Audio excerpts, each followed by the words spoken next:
Picture this: England, 1135, King Henry I, a powerful and respected ruler, dies suddenly. He'd made his barons swear an oath, a solemn promise to support his daughter, Matilda, as the next queen, a woman on the throne of England. It was unheard of, but Henry was determined. He had the power, he had the influence, and he had their word. But oaths, as it turned out, were easily broken.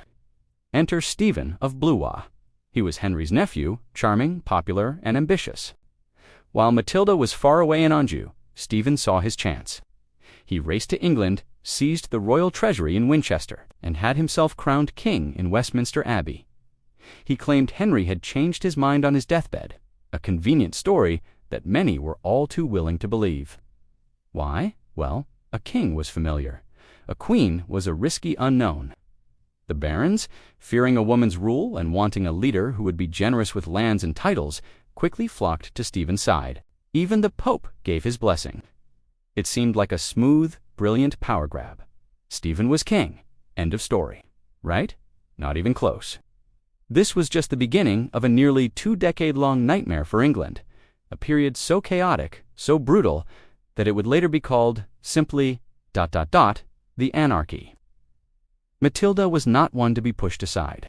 As the daughter of a king and the widow of a Holy Roman Emperor, she believed the throne was hers by right, and she was furious. In 1139, she landed in England with her half-brother Robert of Gloucester, a brilliant military strategist and one of the most powerful earls in the kingdom.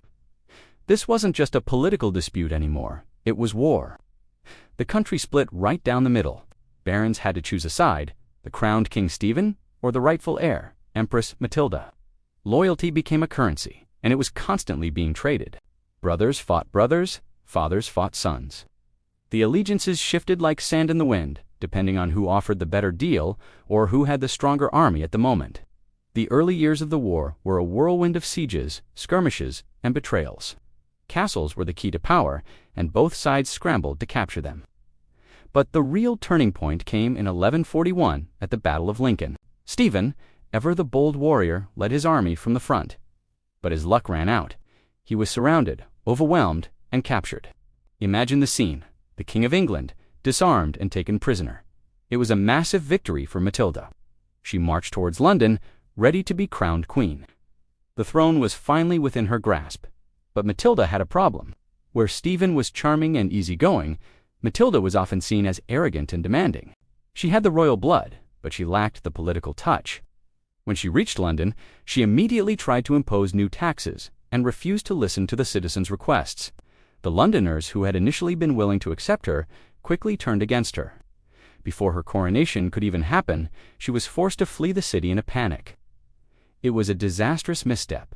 Her moment of triumph had slipped through her fingers. What happened next was a stunning reversal of fortune. Matilda's side had captured the king, but Stephen's side, led by his fiercely loyal wife, also named Matilda, captured Robert of Gloucester, Empress Matilda's best general and half-brother. They had the two most important men in the war. The only logical solution was a prisoner exchange. So King Stephen was traded for Robert of Gloucester. The king was free, and the war was back on. It was a stalemate. Neither side could land a decisive blow.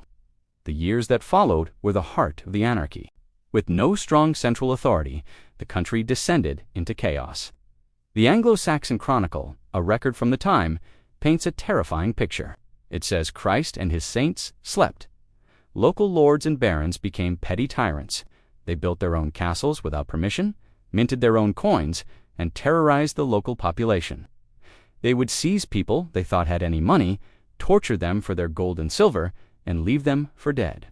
Fields went unplowed, villages were burned, and people starved. It was a time of immense suffering, where law and order completely broke down. This wasn't a war fought on distant battlefields. It was a war that tore apart the very fabric of everyday life for ordinary people. One of the most legendary stories from this period shows just how desperate things got.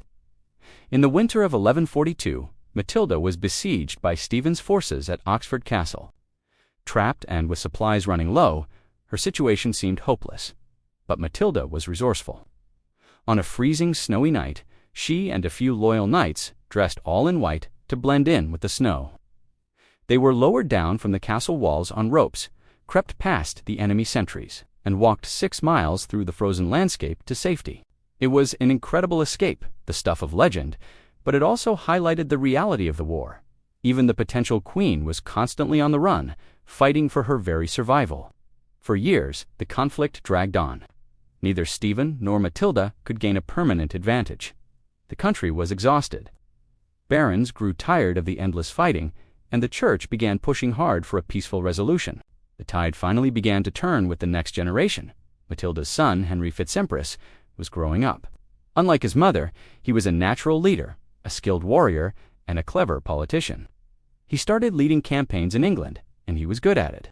He won supporters and proved he was a force to be reckoned with. Then tragedy struck Stephen's family. His beloved wife, Queen Matilda, died. Not long after, his eldest son and heir Eustace also died suddenly. Stephen was heartbroken and weary of war. He had been fighting for nearly 20 years to secure the throne for his son, and now his son was gone. The will to fight seemed to drain out of him. With both sides exhausted and Stephen without a clear heir to fight for, the path to peace finally opened up. In 1153, Stephen and the young Henry Fitz-Empress met and negotiated the Treaty of Wallingford.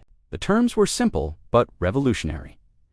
Stephen would remain king for the rest of his life, but he would adopt Henry as his son and name him as his heir. The Civil War was over.